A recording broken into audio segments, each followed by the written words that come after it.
Anywho, so I decided to try doing a vlog this week just for something different. I did them before, they weren't that interesting, but I'm gonna try it again. We'll see. I mean, they're not gonna be as pretty as Farrah's, probably not going to the beach like Hillary, but I'm gonna try it anyway. Anyway, it is Friday, April 19th. I did my weekly update for this past week, earlier, and now I'm sitting in the most dangerous place probably in the United States. That is a high school parking lot. I'm waiting here for my daughter. I am 45 minutes early because there's a little crosswalk there, and the key is to be in front of the crosswalk, and there's room for like 4 cars, and if you're behind that, you're stuck. So I get here early. I either have to get here early or make her wait for like 15-20 minutes after school gets out. I only live like 3 minutes away. But anyway, it is reading time for me, and I have my ebook, so I'm going to read Blue Beautiful World, which is the science fiction that is nominated for the Women's Prize. Taking one for the team with this one. I shouldn't say that like it's a bad thing. I'm not a science fiction reader, so I'm maybe not the ideal person to be reading this, but I wanted to give it a try. It just seemed interesting enough to me. So I'm trying it. I think my frustration with it at this point is I'm having trouble visualizing a lot of what she's talking about. So yeah, that's kind of where I am with that. But I'll have like 45 minutes to read here. And then I did start Appointment with Death by Agatha Christie. I mean, I read like the first 4 chapters. And if this isn't a Kenneth Branagh movie in waiting, I don't know what is. It's like interesting characters already. I mean, like we've got some pretty interesting characters in the book already. And they're in Jerusalem right now, but they're going to go to Petra. So you have exotic location because the movies he's made. So Murder on the Orient Express is on a train, kind of somewhere between Paris and Istanbul. But it's exotic. And then you have Death on the Nile, which is Egypt. That's exotic. And then Halloween Party is not exotic, but like the movie bears no resemblance to the book whatsoever. So it's in a totally different place. It's in Venice. It's very, very atmospheric. So I think I think this will be the next Kenneth Branagh Perot movie, but we'll see. It's lovely. It's like 70 degrees. I'm wearing shorts. Dug them out finally put the stuff out of their suitcase away from my Arizona trip. So I'm wearing shorts. Feels good. Okay, I'm going to go read now before people start thinking I'm talking to myself here in the car. I just went to get the mail. Nothing interesting, but I wanted to show you something. This is like the harbinger of spring in my mind. My lilac plant is blooming. We actually planted this a long time ago, and it hasn't really given us more than like 1 or 2 blooms at a time until like this year. So I'm really happy with that. I love lilacs. They smell so nice. Morning. It's Saturday, April 20th. I'm out my front porch. You can hear all the birds. It's beautiful. It's a 55, 6, something like that degrees out. I'm going to coffee for a little bit with friends. I do that every Saturday morning. So I'm out here chatting. Hopefully people going down the street don't think I'm weird, but oh well. I'm going to give you a little panoramic view of my neighborhood here by turning the phone and trying not to drop it. Sorry, yeah, my roses are just about to bloom, so that's fun. So I just wanted to check in right now. I read a short story out of this morning. It's called, I'm almost done with this. I only have 2 stories left in this one. I started it at the beginning of the year, so 2 stories left. This one was called Crime Scene, and it was by an author whose name I forgot already, Joseph S. Walker. And it's about a hitman who was hired basically to recreate the Kennedy assassination. It was interesting. I'm not going to say more about it than that because short stories are really easy to spoil. But yeah, I thought it was really good. Actually, I've been really pleased with all of the stories in here, which I'm happy about because I've never read Lisa Unger. She's the editor for this one, but I know a lot of people who have, and she doesn't sound like an author for me. So I was really happy to find out that this is such a successful collection. It does have S.A. Cosby in it. I've talked about this before, but I've come to the conclusion that I love S.A. Cosby. I think he's a fantastic writer. I just think he's actually a better short story writer than a novelist. I think that because he's such a tight writer, I think that just translates really well to short stories. And I've really enjoyed all the short stories I've read. I've enjoyed the novels I've read of his too. I just think that his short stories, they pack a more meaningful punch, shall we say. I have not read All the Sinners Bleed. Hannah at Savage Reads she read it a little while ago, but I just watched the video yesterday because I'm far behind in my videos. And I have it on my shelves, and I'm very apprehensive about reading that one because I know some of the content in it, and as a parent I think it would be really hard. But anyway, this is a great collection if you want like a good anthology with lots of different authors in it. Some of them are really well known. Like my prize, my last one I get to read in here, which is my prize for finishing it, is Jess Walter, and I love Jess Walter short stories. But Jess Walter, S.A. Cosby, lots of writers that you've heard of and lots of writers you haven't. Great collection. I also last night, if you watched my weekly wrap-up video, I was reading I Am by Maggie O'Farrell, and I was complaining that the second to last, like all of the entries, all the essays are, 10-ish pages. They're about the same length. And then you hit the second to last one, which is like 40 pages.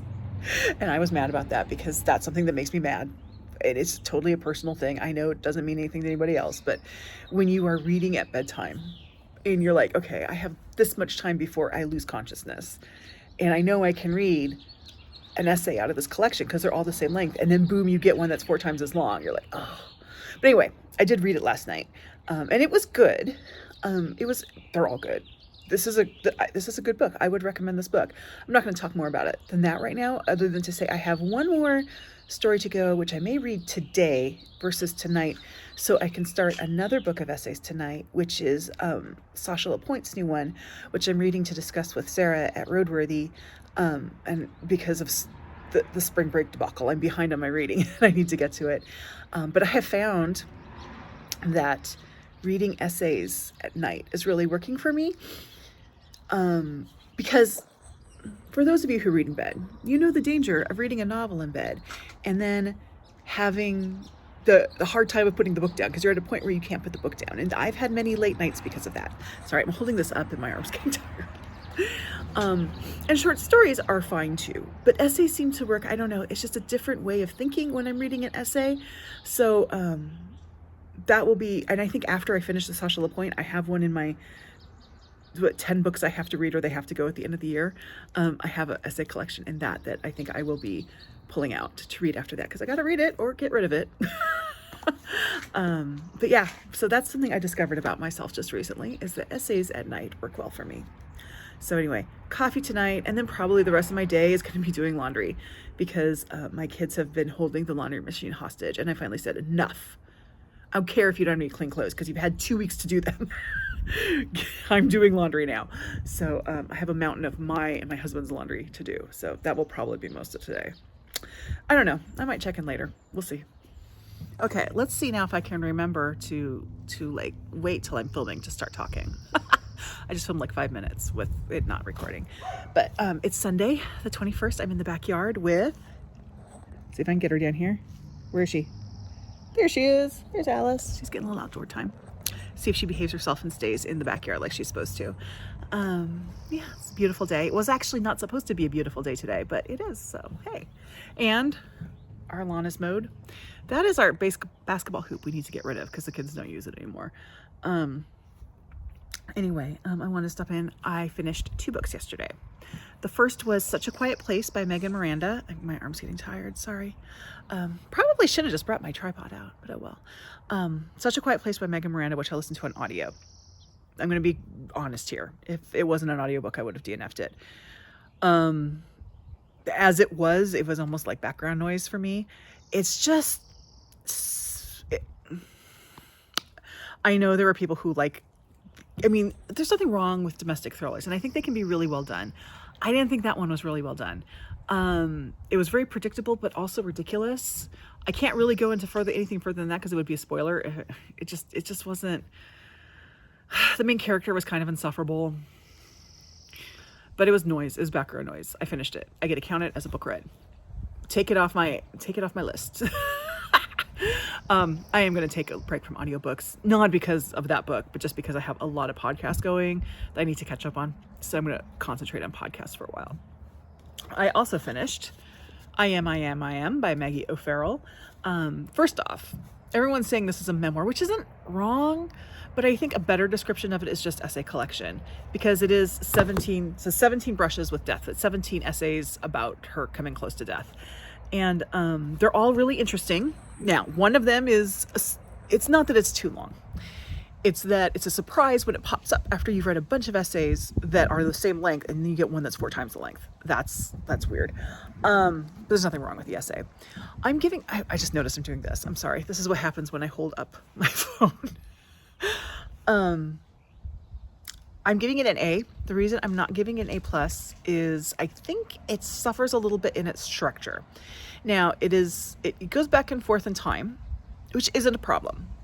But I do think that if they had ordered the essays a little bit differently, not saying they had to be chronological, but just a little bit differently, I do think that it would have given more oomph to the ones that maybe don't have as much oomph. I just think it would have, I think it just would have been more effective that way.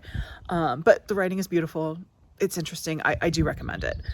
So yeah, today I am going to finish laundry, or at least continue on laundry. And I have a couple videos I'm going to record since I have makeup on from church. And yeah, that's my Sunday. So, and I don't know, the cat's behaving herself. I'll give you another little peek at her. Here she is. She's enjoying the sun. So I'm going to let her stay outside for just a little while, as long as she stays in the backyard. We'll see how well she behaves. We'll see. So I'm off to film more videos. Bye. Can you stay in the backyard? Is that a yes? You gonna be a good girl for me? Yeah? Okay, we'll see. Hello. It's Monday, the 22nd of April. This is take 3. So the first time I tried to do this vlog entry, my son couldn't find some pants. I told him to go find, and it was a crisis. It's still a crisis. It's a crisis he has to deal with on his own, because I'm not getting into it. And then the second time I had an alert come up on my phone and it turned off the video. So we're gonna try, maybe third time's a charm. I'm back in my backyard. It's a beautiful day in the Pacific Northwest. My kitty cat is over there enjoying some outside time. She got lots of outside time this morning because my husband let her out, because he wanted her to kill birds. See, I don't like it when she kills birds, because then she wants to show them to me and bring them to me. And I appreciate the sentiment. I don't want to deal with dead birds, but my husband wants her to kill the birds so they don't eat the fruit that we have in our trees. Anyway, yesterday I said I was going to start a book, and I completely was nowhere near the title of the book. The book I actually started it today when I was waiting to pick my daughter up from school. It's The Lost Bookshop by Evie Woods. She's an Irish writer. This book was recommended by my brother, my oldest brother, and this is the second book he's recommended to me. The first one was The Cartographers, which worked really well. So, you know, he's on the positive recommender list at the moment, and I got this one and it sounded good, but then I saw it was compared to The Lost Apothecary, which is that Sarah Penner, I think, which was not a book that worked for me. So I'm a little apprehensive, but I did start the book and I got completely sucked into it. It is definitely, it's like historical fiction / maybe a couple steps past magical realism into fantasy. So it's not high fantasy, but it's a little bit more than magical realism. I'm only 12% in, but so far I'm really enjoying it. In fact, I almost was still reading it when my daughter came out. So, but yeah, so I started that today, and that replaces The Blue Beautiful World, which, as I said, I DNF'd, my first DNF of the year. I was talking to Bookish Best Friend last night, and she is reading it, and she's more of a science fiction reader. And my daughter's like, I want cookies. Yes, you can have cookies. She's more of a science fiction reader, and she's like, I started it. I didn't think you were gonna like it. I was like, yeah, well, you were right. It was definitely too sci-fi for me, but whatever. It's not the fact I DNF'd it. It's not a critique on the book. It's just clearly not a book for me. So, The Lost Bookshop by Evie Woods. And then last night I started Thunder Song by Sasha LaPointe. Sasha LaPointe is she's a member of the Coast Salish tribe. She lives in Tacoma, Washington. Indigenous author, and these are essays. So this is her, I'm reading this with Sarah at Roadworthy, and we're going to be discussing it soon. This is actually her second book. I do have her first book called Red Paint. And I had great plans to read that before I read this, and it just, all my plans went out the window with spring break. So I just, I didn't want to hold the buddy read up with Sarah, so I just went right to this one. But I'm enjoying it so far. One of the essays I read, I read a couple essays last night, and one of the essays I read last night was really thought-provoking. It was about tulips. So the Skagit Valley in Washington is kind of known for tulips. It's also known for like barley and hops. So in Oregon, our tulips are from Woodburn, which is also known for barley and hops. So very similar areas. The terriers are out. I understand when she says about the traffic mess, because we have that too. But she's talking about the Skagit Valley, and they're known for their tulips, kind of like Woodburn in Oregon is. But tulips are not native to that area. That area had been marshland, and it was a place where the native peoples really flourished because they knew how to survive in that environment. They knew how to get their food. They knew how to do what they needed to do to survive, and they had a successful life there. But when the colonists, it's like, I kind of feel like we need to stop calling people pioneers and settlers, because that presumes something that's not true. But then if I say colonists and my husband hears me, it becomes a thing. But I think he went upstairs, so he didn't hear me. Came in, they changed that whole area because to them, a marshland was wasted land. You couldn't do anything in marshland. You couldn't plant anything. So they manipulated the land. They changed irrigation with they put in dikes and stuff like that to change the land, and it made it perfect for growing tulips and hops and barley, because beer is important. And so now that area is really known for it. They have a big festival like they do in Oregon and Woodburn. And while a lot of people, and I've always, I look at a tulip and I think tulips are lovely. I think they're very beautiful. But when the native people, when her fellow tribes people look at this, that's not what they see. They see a symbol of destruction, but they're also beautiful. So she has to kind of come into agreement with that. And I found that really interesting. Also made me wonder, I do not think that the same sort of irrigation issues and changes like that were done down in the Woodburn area, because in the Willamette Valley, that was the oak forest, and the Kalapuya lived in that area. They tended to do controlled burns. So what we think of as a forest, we people of now, when we think, especially in Oregon, and you think of forest, you think of like dense evergreen trees. Those forests were it would seem sparse to us because there were oak trees, which are deciduous, so half the year they don't even have leaves. And there was also a controlled burn. The Kalapuya would do a controlled burn. And I think when the Willamette Valley, was colonized, it was more a case of cutting down the trees and just making farmland. But still, it's very similar. So I think I'm going to really enjoy this. And then today, I'll share the short story I read this morning. Actually, I think one was an essay and one was a short story, but it was out of this book, which is Night Side of the River, Ghost Stories by Jeanette Winterson. So I heard about this book on Jennifer at Jennifer Loves Books channel. I don't know if she's read it yet, but she had it on a TBR. First of all, I love this where it's like a hardcover where there's no dust jacket. It's just like this. I wish more books would do that. I'm not someone who's precious about dust jackets. I read with my dust jacket on, whatever. Dust jackets are not an issue for me, but I do like this format. But I've really enjoyed the stories in here. And interspersed in some of the stories are sort of little essays by Jeanette Winterson about her own sort of ghost story experiences. And there was a really nice one called Unexplained, where she talks about when her grandmother died and seeing her out in the rose garden, which that was quite nice. And then I started a new section called People, and the story is called No Ghost Story, which is really a story about grief, about someone whose partner has died, and he would very much like him to be a ghost because he'd like to have that contact with him, but he doesn't. And I thought that was a really interesting, it was a well done story, but it was a really interesting inclusion into this book, because a lot of these are like hardcore ghost stories. Not scary essentially, but just ghost stories. I would really recommend this book. I'm really enjoying it. Yeah, so I've read that. I am flying through Appointment with Death by Agatha Christie. I've kind of got to the point where I just have to read it. It's kind of a weird, it's definitely a Kenneth Branagh movie in the making, because it has everything it needs to be a good Kenneth Branagh as Hercule Poirot movie. It has an exotic setting. It has a cast of quirky characters, and characters that are diverse in that there's Americans and British and French. Of course, Kenneth Branagh as a director makes it more diverse. That it is a choice that he makes, which is great.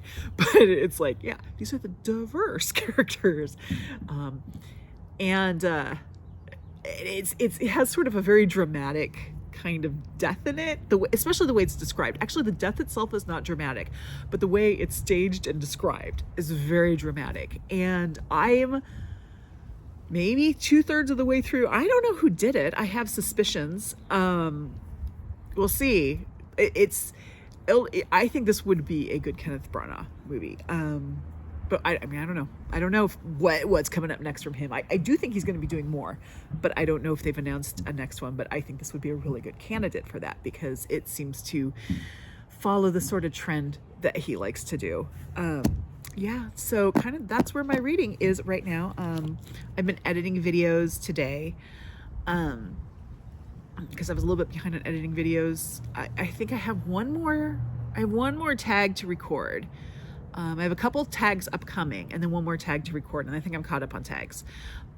So coming up next week, I have the April showers tag, which will not feature April showers. I actually pushed that off, hoping there would be April showers, and of course we've had nice weather, because that's the way things work.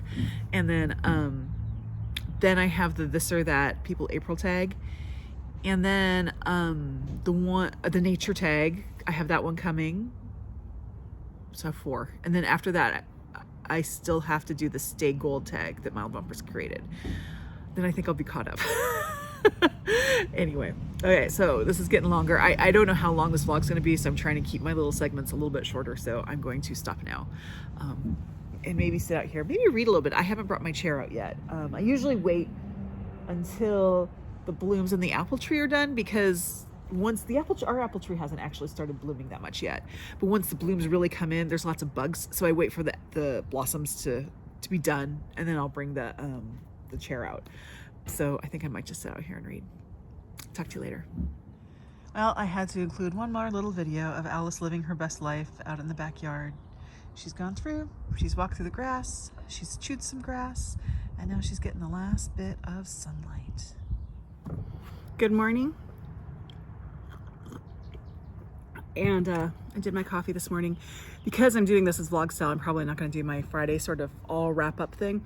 So I thought I needed to share my coffee with you. It's Tuesday, April 23rd. It's going to be a gorgeous day here. Gorgeous, like 74 degrees. And then it's going to get like 62 tomorrow and cloudy. So today, my April showers tag went out, and I said in there that I was waiting for April showers to do it, and we didn't get any. Of course, we'll be getting April showers. That's just the way it works. But anyway, I want to just stop in and say hi. This afternoon, noonish, 11 to 1, I usually on Tuesdays go and work in our church office, because our parish administrator retired, and we decided to just kind of fill that with volunteers. So that I go in and I help out there for a couple hours, which is why I have makeup on. And Alice is over there. She's already hissed at me because I walked over here to try to find the place that worked best with the sun position. And she thought I was coming to pick her up and take her inside, and she didn't like that. So yeah, nose is itchy, allergy time. So let's talk about books. Yesterday I finished Appointment with Death by Agatha Christie. So let's talk about this book. In some ways, this is a great book. As I have said, this should be a Kenneth Branagh movie, because it's just got everything he wants in his movies. It has a kind of dramatic, the death itself isn't dramatic, but the way it's staged and who it is it's not a mystery. It says right in the back that it's this awful woman who dies. Everybody hates her. She's horrible. She's probably like the best Shakespeare villain. Not Shakespeare. I'll get to Shakespeare in a moment. Christie villain that you see in a while. But she's not there very long because, you know, she's the victim. And then it has a cast of Christie diverse cast of characters. The mystery in here is strong. I really thought Christie was going to go a different direction than she did. And so that was nice, but it's not the kind of mystery. And I'm not going to say, she has some mysteries that, you know, when the reveal and the book's all done, you're like, oh, wow. I won't say which ones they are because that would be spoilery. Even if you aren't a Christie reader, you can probably guess what some of them are. They're her most famous usually. So it wasn't a mystery solution that wowed me, but it was fine. It was I think it was a really well told tale. It held, it held my attention quite well. So this was interesting. We know with Christie, she has a little anti-Semitic streak. And there are some off-color comments in this book, but they're said by a character. And I think that this is really important when you're reading any of this, to kind of think about the context and when they're said. Like, the last Christie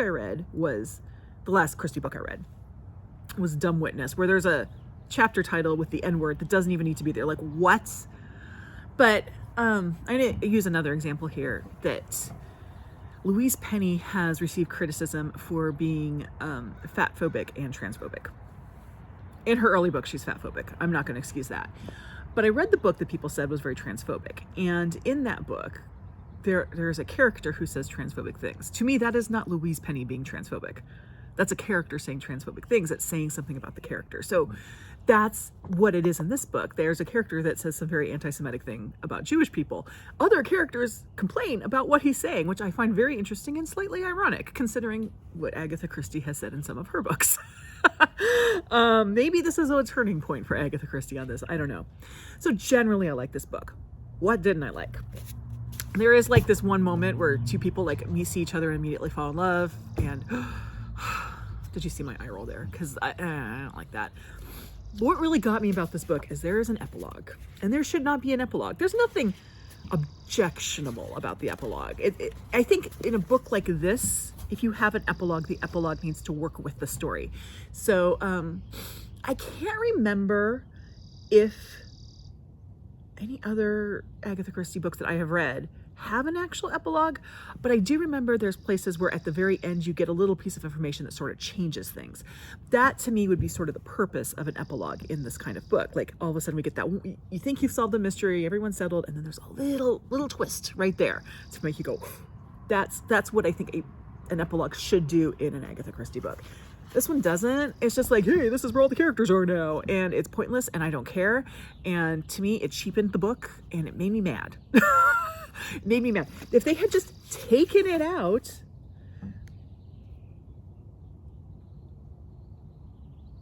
I'm reading the last part of the non-epilogue text. They could have just taken it out. The book would have ended perfectly without the epilogue. Like, just don't read it because it's pointless. It has nothing. It doesn't do anything. So I was mad about that. So this got a B+ instead of an A. Probably deserved an A, but I'm just mad about the epilogue. And then today I started Walk the Blue Fields by Claire Keegan. I put it into the short story rotation, which I talked about it in my last Friday update that I was going to because the book was right there. And so I read the first story, which is the title story, Walk the Blue Fields. And so I really like Claire Keegan. The first book of hers I read was Foster, which is beautiful. And then I always get the titles of the next two mixed up. Okay, so I read Small Things Like These. That was the Christmas one, right? I think that's Small Days Like These. And I really love that one. And then I read So Late in the Day, which is a collection of 3 stories. And that one didn't work as well for me. The writing was still beautiful. They were well-constructed stories. But I'm looking for something in Claire Keegan's stories that was not there in those books, in those stories. There was almost like a sort of cynical turn with them, which I was like, ooh, that's different. And I don't want to say that a writer always has to write the same sort of thing, the same sentiment every time. And that's not fair to say. I just was so shocked by it because it was so different from what I had previously read by hers. So a little apprehensive picking this up. This is actually her first collection. But I will say the first story is just beautiful. The setup is, it's a Catholic priest who has just celebrated a wedding and he's got feelings. That's all I'm going to say about it, because short stories are easy to spoil, but it's beautifully written. Feeling wise, how I felt when I was done reading it was very similar to how I felt after I read Small Things Like These.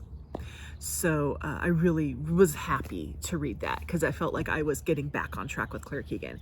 So the next story in here is Dark Horses, which is very short. So I may try and squeeze that one in today just because I need to catch up on my short stories to make my goal. And then today is the 23rd, and it has been pointed out to me that today is Talk Like Shakespeare Day. Before I did this video, I did my Wednesdays with Will, which, if all goes well, you would have already seen because it would have gone out tomorrow, which would have been like 3 days ago when you see, booktube time. And so I talked about Coriolanus, but I did want to do something a little here for Shakespeare Day. I found out when I tried to do a Facebook post that I'm not really good at spontaneously coming with Shakespeare-like prose. So I'm just going to read you a sonnet that I particularly like. And this is sonnet 25 from this. I'm still reading these sonnets. I'm inflicting Shakespeare upon my children. Yeah, they roll their eyes, but that's fine. So this actually has the sonnets, and then it has a lot of notes, and it has a Venus and Adonis, and it has Lucrece, and then it has, which reminds me of something else. That's what it has in here. So we're still in the sonnets. Sonnet 25. Let those who are in favor with their stars of public honor and proud titles boast, whilst I, when whom fortune of such triumph bars, unlooked for joy in that I honor most. Great princes' favorites their fair leaves spread, but as the marigold at the sun's eye, and in themselves their pride lies buried, for at a frown they in their glory die. The painful warrior famoused for worth, after 1,000 victories once foiled, is from the book of honor razed quite, and all the rest forgot for which he toiled. Then happy I that love and am beloved, where I may not remove, nor may be removed. So there's your little Shakespeare for the day. What this reminded me of, I was going to tell you about. So yesterday I talked about Thundersong, and I read the next essay in it, just one essay because it was kind of late at night, and there were issues. There were not issues with that essay. There were issues with me reading that essay because I stupidly asked my husband a question when he walked through the bedroom. I asked him about the Skagit Valley, which apparently is pronounced Skagit. I was wrong, Skagit Valley. And then he just started talking about random crap and would not shut up. And so the essay I read was about red dresses. I think it's called Red Dress or Red Dresses, which is they hang red dresses to signify Indigenous women who have gone missing. It's very powerful, but the man would not shut up. Man, being my husband, would not shut up while I read it. So I'm probably going to have to reread that one again. I think I'm going to continue on with where I am. And then at the end, before I talk with Sarah, go back and reread that one. I'm also going to be careful not to speak to my husband when I have that book open because, my Lord, the man does not understand. He is not a reader, does not understand the importance of shutting up when other people are supposed to be reading. But I love him dearly. Anyway, I am going to go and try to get that Wednesdays with Will video up. So, and I have some comments to answer because I posted a video today, my rainy April showers tag, and a large truck just went by. So, adios. I think I've made the lighting a little bit better. So I'm in my house because, as you can see outside, it's getting cloudy. The rain clouds are moving in. The cat is over there deciding whether or not she should jump into the dishwasher that my kids left open. Sorry. See over here, I have my Christmas card holder that is still up because it got left when we put the Christmas decorations put away. And honestly, it will probably stay there until next Christmas. One year, like 3 or 4 years ago, it was during the pandemic. My kids and my husband, I report that, and my husband got some gifts. And I'll just add that my husband's gift was one he specifically asked me to get him. they got some Christmas gifts that they left sitting in front of our fireplace, gas fireplace turned off, for 2 years. They were there for 2 Christmases, like 2 additional Christmases. So in fact, they only went away this Christmas is because they were gifts. The kids' gifts were from my husband's father, and my husband's father was coming for Christmas. And I think my husband finally realized he needed to move them. We're not really great about putting decorations away, but that is I always forget one decoration, and that's the decoration I forgot this year. Lighting is a little weird because I'm in front of this window and I have my light on, but we're going to go with it. But I didn't say it. Today is Wednesday, the 24th of April. I have some book updates. I haven't finished anything, but that's okay. April is National Poetry Month, and I always try to read some poetry. And it was getting towards the end of the month, so I thought, okay, I'm going to pick up a collection. So I picked up this collection, which is Wade in the Water by Tracy K. Smith. But then I turned it over, and I don't know if you can see that. This is a Grey Wolf Press book, and May is Grey in May, which is hosted by the Sarahs, Sarah at Roadworthy and Sarah at Eyes on Indie. So I thought, I'm not going to read this right now. I'm going to read this next month because, a bird in hand. We're just going to read it then. So from the library, I got Cannibal by Safiya Sinclair. And there's a explanation. I'll even read it right here. The word cannibal, the English variant of the Spanish word cannibal, comes from the word carabal, a reference to the native Carib people in the West Indies who Columbus thought ate human flesh and from whom the word Caribbean originated. By virtue of being Caribbean, all West Indian people are already, in a purely linguistic sense, born savage. So we're not talking about, there's no eating people, at least not so far in this book. Obviously, I picked this up because I had recently read and loved How to Say Babylon. And I will say, I'm only a little bit into it. I will say I'm very glad that I read How to Say Babylon first, because instead of reading this going, man, that woman has some daddy issues, I'm like, I see your daddy issues. That's what I see. Speaking of daddy, my dad's home from the hospital, so that's good news. Anyway, so I started reading this, and then I got that picked up from the library yesterday. And I also picked up my next book for my library book group. Oh, as for poetry, I'm also still inflicting this upon my children. But from the library, I also picked up Hula by Jasmin, Iolani, Hakes. This is, as I said, for my library book group. I just started it. I can't say that much about it. The author she was born and raised in Hilo, Hawaii. I cannot tell if she's Native Hawaiian. I kind of think she's biracial because this centers around a biracial character, so that's my guess.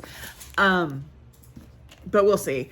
I'm not far into it. I'm literally that far into it. So all I can tell you right now is it's told from that weird, the narrator is like a collective we. I'm not really sure who those are. I think they're just people in the Native community. It's very similar to when I read the Mothers by Britt Bennett.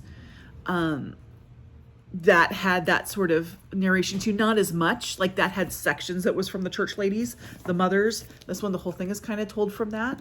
So, hello, Alice. Did you want to say hi? Look over here, say hi. Let me see if I'm going to go to the camera. Hi. Nope, she doesn't want to be on camera. You want to get on the table, but you don't want to be on camera. Oh, there we go. Yeah. Yeah. She's mad that the sun went away. There you go. Maybe I should film here from now on so that we can see you. Yeah, would that be a good idea?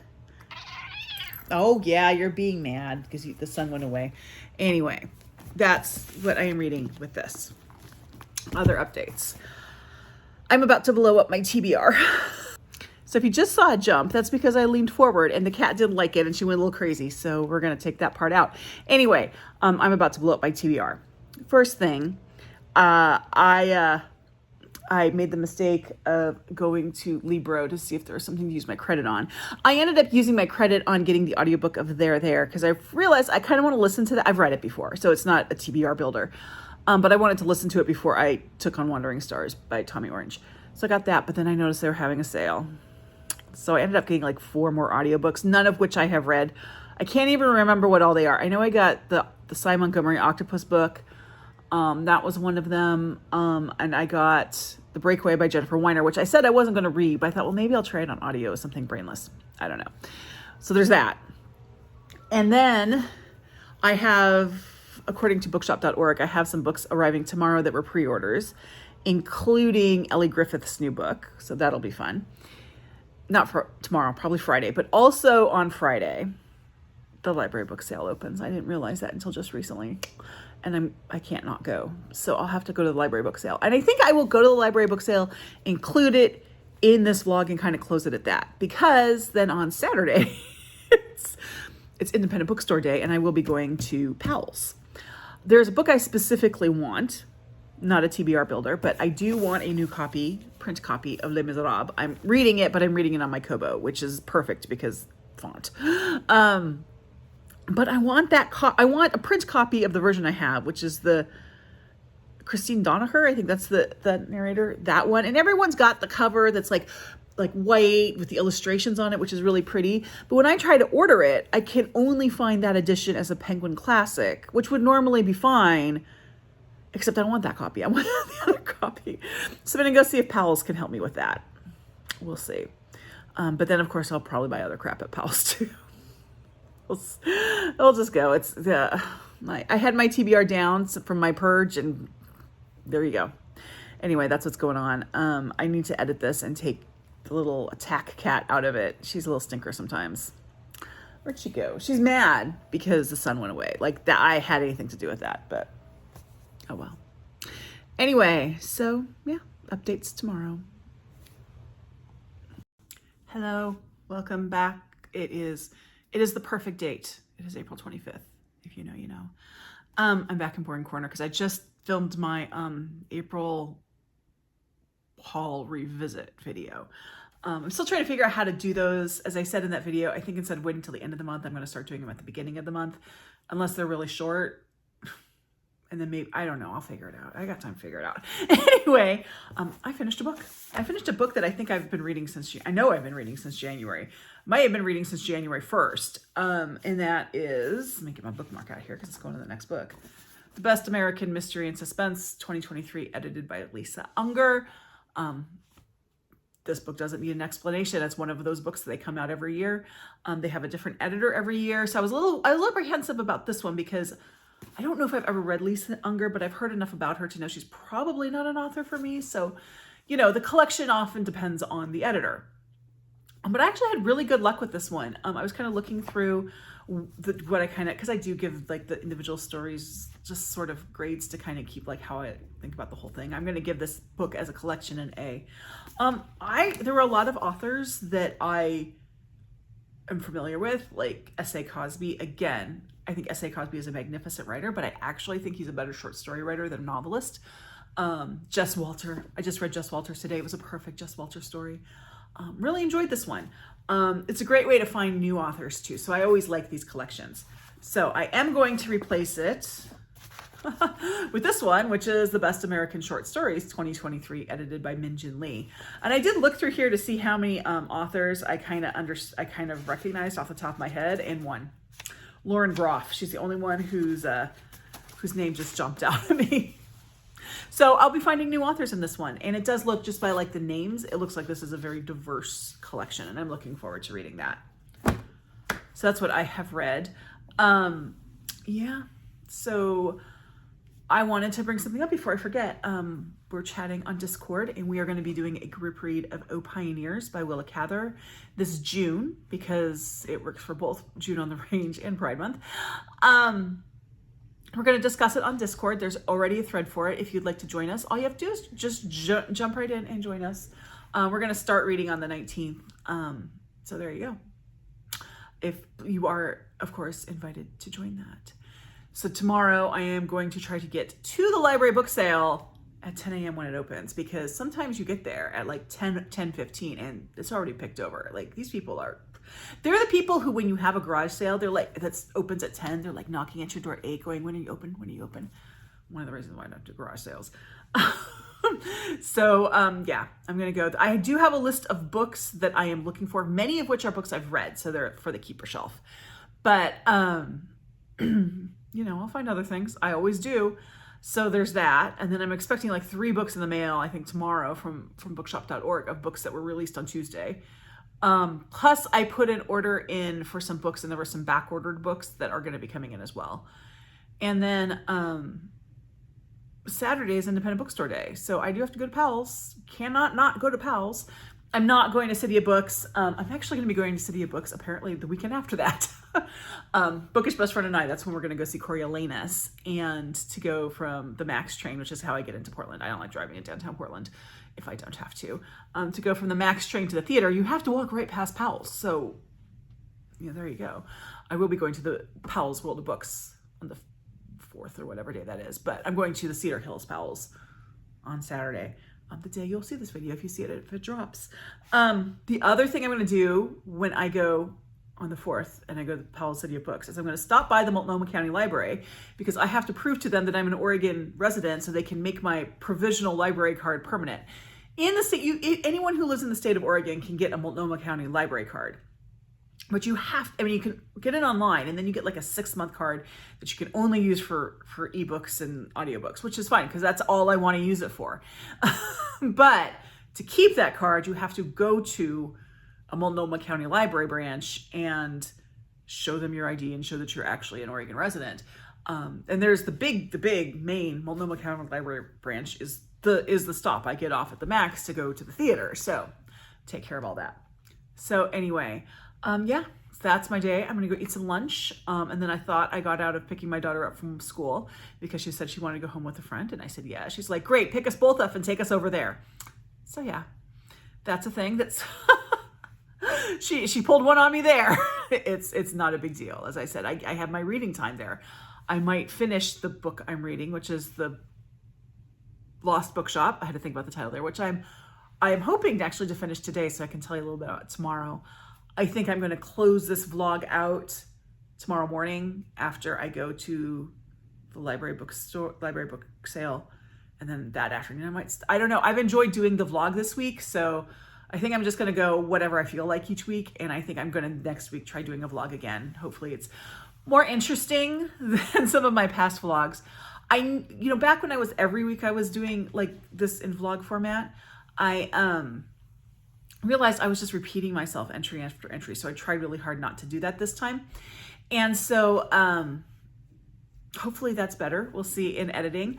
I am not going to come on at the end and say, these are all the books I finished and these are all the books I'm currently reading. I'm just going to put that in the description box below. So you can see it all down below when you see this video. And now I'm going to go make myself a sandwich. So talk to y'all later. What do you have to say for yourself this morning, Alice? Now you're not going to stop talking? Hi, sweet girl. Say hi. Okay. It's the 26th. Trying to find a quiet place. Let me get quiet place in my house. We're digging up a trench. They put it. I don't know what they're doing in front of our house, but it's loud. Microwave's going. Cat is yelling because it's raining, and that's apparently my fault. Anyway, I read my first story in the Best American Short Stories 2023. It was called Tender by Charlene Brazil, I think. I actually really liked it. It was a story of friendship between 2 young African immigrant girls. It was a really sweet story. It was very thought-provoking. So I'm looking forward to a lot of diverse stories in this collection, given that the editor is Min Jin Lee. I am heading off to the library bookstore in about an hour. Library book sale. I will try to get some footage. So the last time I tried to get footage, like I was really careful to like not get anybody, but like someone walked in and then they turned around to me and they said, "Don't film me." So I'm going to try to get some footage. But otherwise I'm going to cut it off there. Everything I get will be in my haul video that you'll probably see next week. And so this is the last I'm going to talk in this vlog. You'll hopefully see some library book sale footage. And then, yeah. So hopefully this vlog didn't end up too long. Downstairs in the community room. Go down the stairs and then My husband would love this. This is his favorite author. I'd buy him one, but I don't know what he's read. Probably doesn't make a difference, but there you go. Look what I found. Some fabulous Brian Doyle.